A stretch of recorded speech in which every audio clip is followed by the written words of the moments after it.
Amazon's CEO Andy Jassy got on an earnings call and told Wall Street that Amazon would spend $200 billion on AI infrastructure this year, which is up from $131 billion the year before and up from $83 billion the year before that.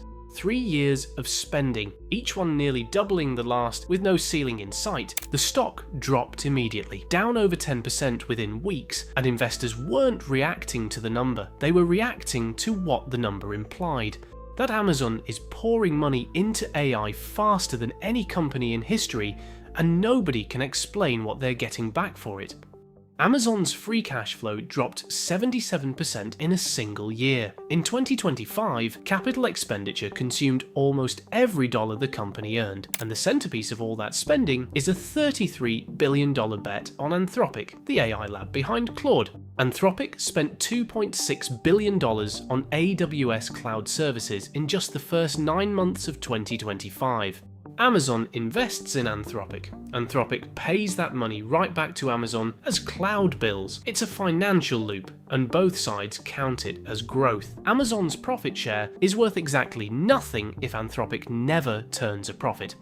And just to hedge the bet, Amazon also committed up to $50 billion in OpenAI, so now Amazon is bankrolling both sides of the same war, hoping at least one of them figures out how to make money before the music stops. Now let's talk about Alexa, the product that was supposed to justify all of this spending decades ago. Amazon has poured over $25 billion into the Alexa and Echo ecosystem since 2017. A Wall Street Journal investigation obtained internal documents showing the device's division lost money every single year. For context, Google+, one of the most famous product failures in tech history, lost about $2 billion. Microsoft's Windows Phone lost roughly $7 billion. Alexa makes both of those look like rounding errors. So Amazon's answer was Alexa Plus, the AI-powered rebuild that would finally, after a decade and $25 billion, make Alexa smart. But when it launched on March 31st, 2025, the key features they had advertised were simply missing. No Grubhub ordering, no grocery ordering,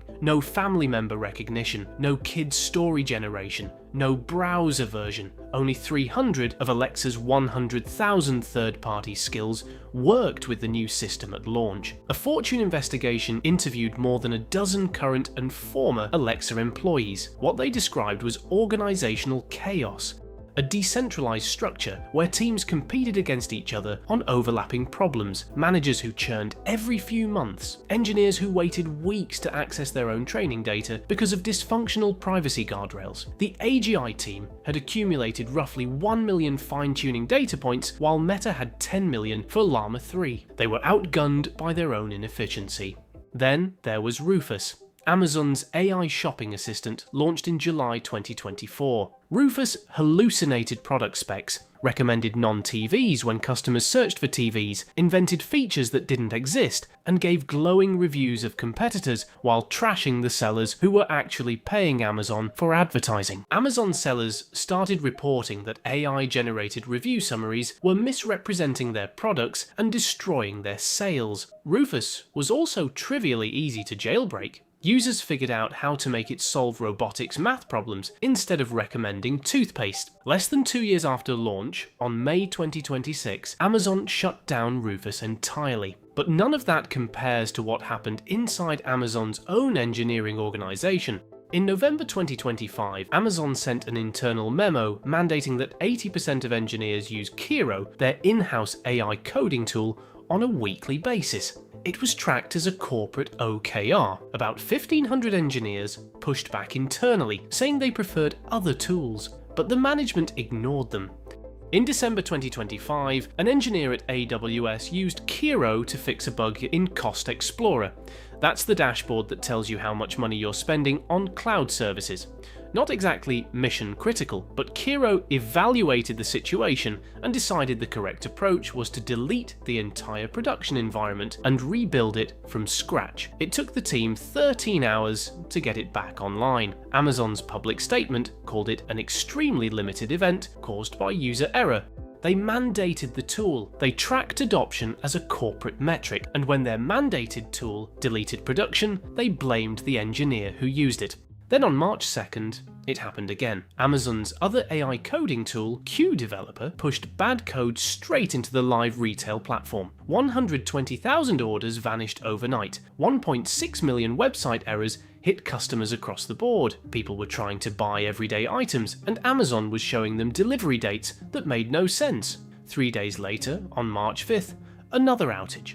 This one killed 99% of orders across all of North America. 6.3 million orders lost in a single day. Amazon.com effectively ceased to exist as a functioning store for 6 hours. Amazon called an emergency meeting. An internal briefing note explicitly cited Gen AI-assisted changes as a contributing factor in what they described as a trend of incidents with high blast radius. And then, according to the Financial Times, the reference to AI's role was deleted from the document before the meeting took place. They identified the problem and then erased the evidence that they had identified it. Their fix was to impose a 90-day safety reset requiring senior engineers to review all AI-generated code before deployment on 335 critical customer-facing systems. But Amazon had just fired 30,000 corporate workers in 4 months, explicitly to make the company leaner for AI. And now the solution to AI breaking everything is to put humans back in the loop. And while Amazon was dealing with this internally, it was quietly losing the one race that actually matters. AWS is still the largest cloud provider in the world, but the gap is closing, and it's closing specifically because of AI. Google Cloud grew 36% in 2025, Microsoft Azure grew 39% in Q4 alone, and AWS is growing slower than both. The problem is structural. Microsoft has OpenAI integrated directly into Office, the most widely used productivity suite on Earth. Google has Gemini embedded into Workspace and Search. Amazon has Bedrock and a set of custom Trainium chips that even Anthropic apparently doesn't fully trust. In October 2025, Anthropic signed a deal to access up to 1 million Google TPUs. That is Amazon's single biggest AI investment, choosing a competitor's hardware. That is not a vote of confidence. The Financial Times projected that by 2029, Microsoft's cloud revenue would overtake AWS entirely. And then there's the human cost, which might be the most disturbing part of all of this. Leaked internal documents published by the New York Times revealed Amazon's plan to automate 75% of warehouse operations and eliminate up to 600,000 jobs by 2033. The documents showed that managers were instructed to avoid words like automation, AI, and robot in public communications and replace them with euphemisms like advanced technology. They were also told to sponsor local parades and Toys for Tots drives in the communities where the jobs would be disappearing. Meanwhile, their robotic warehouses have an injury rate nearly double the industry average, and the reason is simple. The robots move faster, so Amazon expects the humans to keep up. Workers at robotic fulfillment centers are expected to pick and scan 400 items per hour. At traditional warehouses, that number is about 100. Human bodies were not built for that. Amazon's AI surveillance systems track worker productivity down to the second. Their algorithms automatically generate warnings and terminations without supervisor review. A 63-year-old army veteran named Stephen Normandin became a viral story after being fired by Amazon's algorithm with no explanation and no human ever reviewing the decision. The system decided he was underperforming, and that was the end of his employment. MIT Nobel laureate Daron Acemoglu told the New York Times, "Nobody else has the same incentive as Amazon to find the way to automate. Once they work out how to do this profitably, it will spread to others too. One of the biggest employers in the United States will become a net job destroyer, not a net job creator." Amazon is a $2 trillion company, and it is bleeding out. There is a very real difference between a company that is investing in the future and a company that is hemorrhaging into a hole it dug for itself. Amazon convinced itself that if it just spent enough money fast enough, AI would transform everything it touched. And AI did transform everything it touched, but just in the wrong direction.